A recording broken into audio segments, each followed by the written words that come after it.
Hello, Carlos. It's great to have you here. You are the founder, chairman, and CEO of Wisely International, based in Switzerland. Do you want to tell us, in a nutshell, what it is that you do? Wisely is a cybersecurity company. That's how we started. We are listed on the Swiss stock market. And then the company in the last year made acquisitions, so we started to also enter into other areas like semiconductors, microchips that we use in connected cars, in drones, in industries. And then we also enter into blockchain lately, about 2 years ago, and artificial intelligence. So we mix all those very complex technology. We develop products with it, and those products are then shipped internationally to the world. Okay, and you recently also published a book on Transhuman Code. Correct.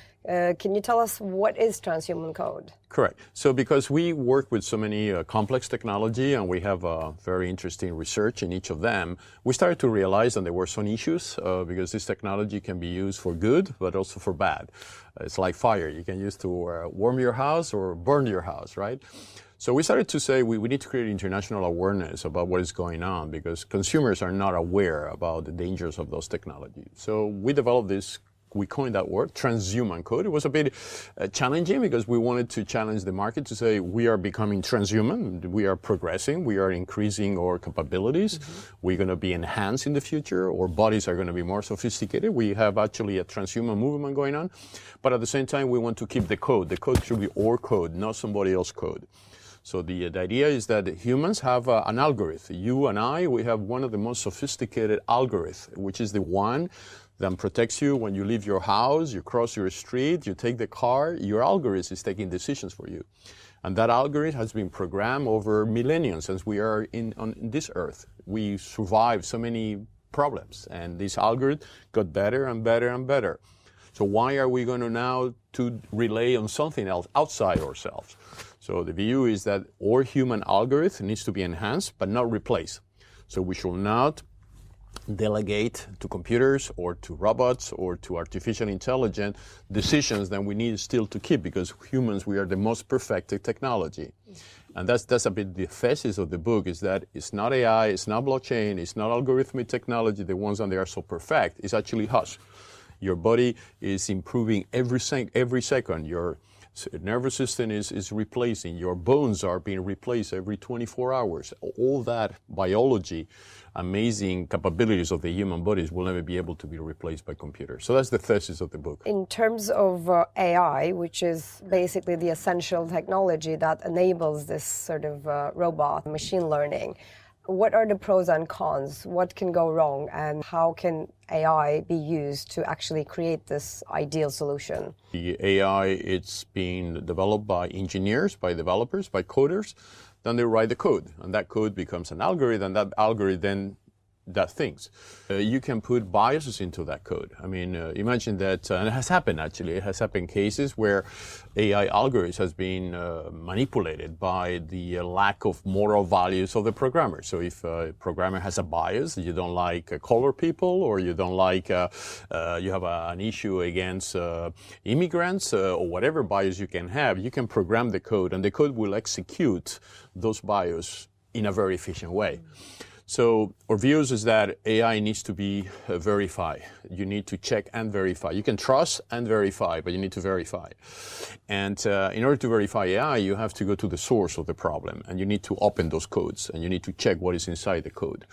Because what it is happening now is that all the codes of the world, all the platforms that we are trusting so much are developed maybe by 5,000 programmers. So we are in a situation which is unique in the world where the entire world is being influenced by the bias of 5,000 people. And it's not sustainable. We need to open that. The entire world population should be able to decide how they use those algorithms and what are the consequences of using them. How is that going to happen? By opening the code. We did that in many other industries. Like you remember, many years ago, we only had an operating system which was locked, and then you came with open source. And open source started to decentralize the power from those very powerful platforms. And actually, those companies went down because they have to reinvent themselves because that business was not sustainable anymore. The same thing happens to AI. We need to open the code. So if you are going to be accepting an AI on your car that is going to be driving for you, do, you want to be sure that this code has been validated by a third trusted party, not by the company, because the company values are not necessarily the same values than your values. The companies are driven by shareholders and quarterly reports and good performances, which are in many cases priority to whatever values you're going to put on the company. Is there such organization, such third party that is capable of doing that? First, you need to create awareness, and we're in the awareness process where people are realizing that this needs to happen. We are, as we were at the beginning before medical inspection organizations were established, because medicine before reaching the public needs to be inspected and there was no dangers to the consumer. So we are in the process of protecting the consumer. I keep saying that humans, we are an endangered species. Not only the elephants in Africa, we are. Because if we don't provide those kind of protection mechanisms, we might disappear in the future, right? Well, probably we are endangered because of ourselves as well. Fine, yeah, but we need to protect against ourselves, but not about ourselves, everybody, but about some of ourselves, and they want to destroy their others, because not every human wants to destroy the other human, right? There are some they want, but there are others that don't. So we need to protect the future human endangered species, and to do that, you need to apply the same models that has been applied in many other sectors. I mean, we are able to protect ourselves against nuclear war, although you see what is happening, but at least we've managed to do that for 45 years. We are able to protect ourselves against virus outbreaks. We have institutions that they are able to contain that in case that happens. We are able to protect ourselves against the possibility of somebody coming with an amazing medical product that is not being certified and killing everybody. So why we are not doing that on the internet? Why we are not doing that on companies collecting our data, making us a product? So this is the new trend. So first is increasing the human awareness of the issue. Second, putting some regulations, because like in Switzerland, Swiss people vote all the time because we are aware of the problems. Therefore, if you let people to vote laws that protects individuals, those laws will then be executed and will protect them. And we are in that process. And then you don't really need a kind of meta or centralized organization doing that. Let's do that at a national level, like is happening already in Europe with the GDPR and many other processes, and they are going into that direction. Every single country should regulate the potential damage of those algorithms to their citizens. So all these new technologies, how can we use them for a more peaceful environment? We are in a very unique moment. Some people, and it's a part of the book that we covered that, where we're saying that we are at the same time of the Renaissance, where mathematics, art, philosophy merged together. And that was an amazing time for the humans. Leonardo da Vinci, we are celebrating actually 500 years of that, right? So that was a time where we realized that one mind, one person, one experience cannot be the integrating solution. You need to bring multi-stakeholders all together. So we have the same effect now by merging technology. For first time, AI, blockchain, data, which is the oil of the digital economy. AI cannot function if it doesn't have data. If the data is bad, if the data is fake news make fake AI. Imagine what will be training an AI algorithm with fake data. So you have to act in every single aspect of the ecosystem, not only on one. It's not only acting on AI. You have to act on data. You have to decentralize data in blockchain so people cannot control data, because if they control data, they will manipulate data. So decentralization is essential. And then you need to bring all that into a convergence process.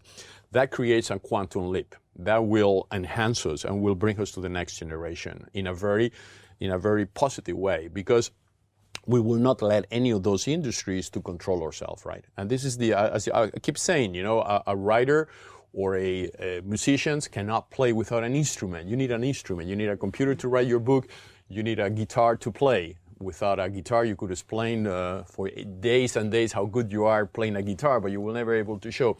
Computers are the instrument. It is an instrument that enhances our emotions or human uniqueness, but does not replace. I mean, you won't see a guitar playing alone, as you will not see artificial intelligence algorithms doing decisions alone. And how is that going to help overall peace in the world? I believe peace is the conclusion, is the final end of all the things happening. You cannot just put peace at the beginning, because if you put at the beginning peace, people basically don't understand how they can achieve that. Peace is the sum of all equilibriums. If you have everything aligned and with equilibrium, and humans are in respect of each other, human values are respected, human emotions are understood, we understand that we cannot just slave some person or taking their liberty out of because we are slavering them, then we create a society where peace will be the conclusion of the acts that we are doing. If we behave well, the end game will be peace. If we act bad, the end game will be war, right? So I think we have the tools now to create sustainable peace. And I think that should be the focus. Creating sustainable peace should be the end game. And we should create like a peace index where we analyze what is the level of peace in each country. Peace is not only the fact that you are in war. You can create a war without killing people in the street with tanks. You can create a psychological war that enslaves people and they reduce their sensation of peace, right? So technology can be used as a weapon as well. And I think the end game should be that. If we collectively work together towards creating a better world, the element of success, the point where we can say whether we have been succeeding or not, is by did we create the end game, which is peace. How are we on the progress towards this sort of future where you see we have reached the end game of peace? It's going to get worse before it gets better. And the reason it's going to get worse is that we are in a kind of extreme ideology now. You know, the world is being conducted by people with very strong ideas on how they personally believe the world should be. And those are bipolar ideas. I mean, you have Trump in the United States, you have a Chinese, and you see what is happening. It's just enough that they fight one day, the stock market collapse. So we are being in a situation that we depend on this bipolarity, which doesn't make any sense because humans, we don't need to be bipolar. We have combined brain force that can decentralize decision-making processes. So how technology is going to help is that we are realizing that the world that we have now, the financial system that has been built, is very much politicized, right? If a political decision is taken, the next thing you will see the stock market crash 20% because this politician took the wrong decision. We have to kill that process. That process has to disappear. And technology will make that. You know, we are coming out with cryptocurrencies. They are replacing centralization of money because cryptocurrencies cannot be controlled. It's a peer-to-peer distributed system. We are providing people digital identification so they can manifest themselves in unprecedented way without the need to be dependent on a platform. We are taking data out of the silos and make it available to people in their own mobile phones and your own. So this decentralization from centralized structure of power to decentralized structure where humans can use the resources individually without the need to depend on somebody else is the step towards peace. But we are not yet there. I mean, let's not be naive. I mean, the entire world economy is built on this society that we built in the last century, which is a centralized society. We have a World Bank, we have a United Nations, I work in there for 15 years, so I know how that works. We have centralized institution. We are in a very paternalistic model where people with some kind of, they believe a high authority or higher education or higher IQ decides for the rest of the world. So you're really talking about putting the power more in the hands of the individual, correct, taking it from the central correct. But a responsible bodies. Power, I mean, the power only happens if you educate the people. I mean, people needs to be educated. What we call an educated decision is a decision is based when you analyze all the consequences of those decisions. A decision is not an emotional decision. It's not I react because I read a fake news and then I go and manifest. Educated decision is when you have the intellect and education required to analyze what are the consequences of the decision you're going to make. The beauty now is that in our society, we have all the tools required to do that. When I started my career, I didn't have that. I didn't have the possibility to access millions of records, access Wikipedia, enter into so many sites and take an educated position on what I'm going to do next. In our days you have. So the new generation have amazing tools available, which will allow them to become more reliable and more independent in terms of this centralization power. If we don't do that, we're going to end up by a totalitarian society where everybody's going to be a slave, where machines are going to be making you even more and more a product of those huge setups than they are only there to make money and destroy the human independency and nature.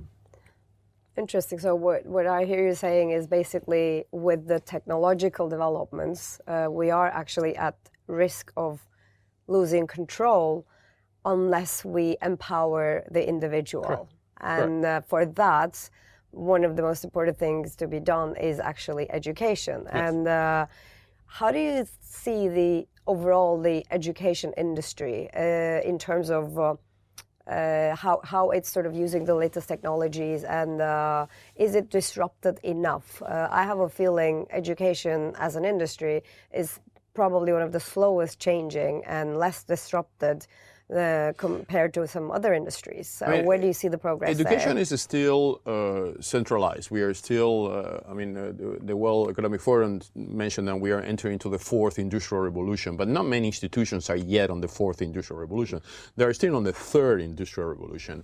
And it's a quantum leap from moving from the third to the fourth. It takes time, and it takes a lot of focus and commitment for multinational universities, anyone that is dealing with education or any other industry, to go to the fourth industrial revolution. And this is where this new technology is going to help, because the concept of jobs is going to disappear. I mean, jobs of the future, you're not going to have a job anymore, because nobody's going to be able to maintain life security over a period of 20 years. But you're going to have 2 or 3 tasks that you do very well, and you are very good on those things.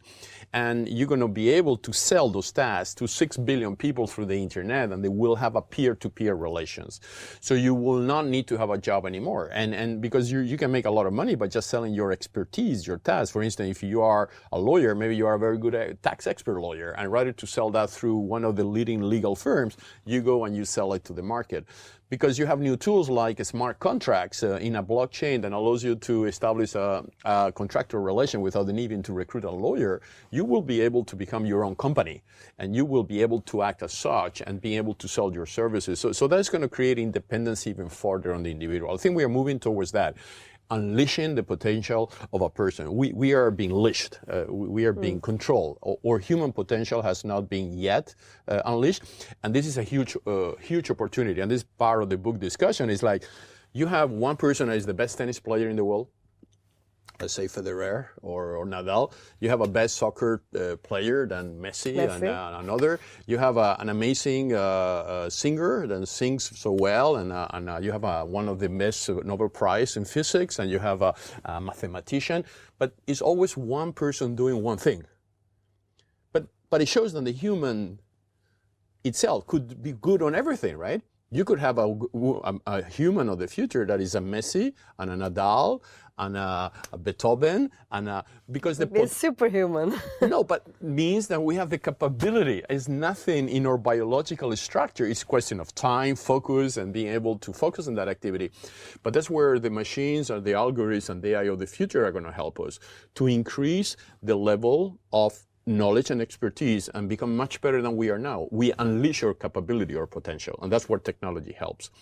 And if we do that, we are less dependent on this paternalistic society that we have created, and it's basically been created to protect the person, to take care of the person, to find you a job, to give you an employment fee in case that you lose a job. We are still very much into this centralized governments and powers, that they are just protecting the individual without educating properly the individual, so the individual can unleash his potential. I am a really big believer that humans has an amazing potential that has not been exploited yet. And technology now is available to do so. Are we talking about sort of a quick transfer of knowledge to the human brain as well? Because it's, are we talking about like unleashing human potential by giving them more free time to do many things? No, it will be, and there's where technology will be interesting. For instance, there is a say that if you are in the street and you see Bill Gates coming to you, and you have only 2 minutes to update your education, so you can ask him an educated question, and being able, after he answered that question, to have a discussion with him. Where are you going to get that? Imagine that if your brain will be available to synchronize to a cloud of knowledge, where you can download that knowledge to that specific moment of your time and life. So you can have an educated discussion with Bill Gates on a subject, and Bill Gates is very knowledgeable. So that's going to be there. I mean, we're going to be able, in the same way that you can download music just like that, but just, accessing an app, and you can download the entire library of music of the world, which was not available when I was young. we're talking about having a chip on our head? It doesn't need to be a chip. I mean, it doesn't need to be a chip. The chip is a very kind of primitive way of doing this. Is the way we know how to do it now. But in the future, the chips are, WISeKey is developing chips, and they are nearly invisible chips. They are so tiny, so small, and they are like raindrops. And so this technology is going to be evolving. I don't think the concept of putting ourselves chips is something that is nice, because you will have a piece of metal installing in you. But technology is evolving in amazing ways, and this kind of chip installation will not be required. But the end game is similar. Yes, the end game will be that you will have like a search engine in your brain that allows you to access the entire knowledge of the world that is in clouds, that is in Wikipedias, that is in the ledgers, and you will be downloading that at a specific moment that you need it. And after that, after Bill Gates goes by and you continue your path to home, you don't need to have that anymore, because it already solved the concrete needed that you have. From there on, you can just download the music or download a Game of Thrones video, right? The important thing is that you're going to have that available to you anytime you need it, and you do not need to concentrate knowledge. We are in a situation like the polar bears, that they have to eat a lot during the winter, during the summer, so they can sleep during the winter. We do that with education. We have to study everything before we end at university, because maybe we're going to use 5% of that in our jobs, right? But it's a lot of waste that we're not going to use anymore. What about if we use that time for something else, to solve problems of the society, to solve climate change? I mean, we should be able to use time, the poor time we have, the short time humans have on this earth, can be effectively used in a much better and efficient way.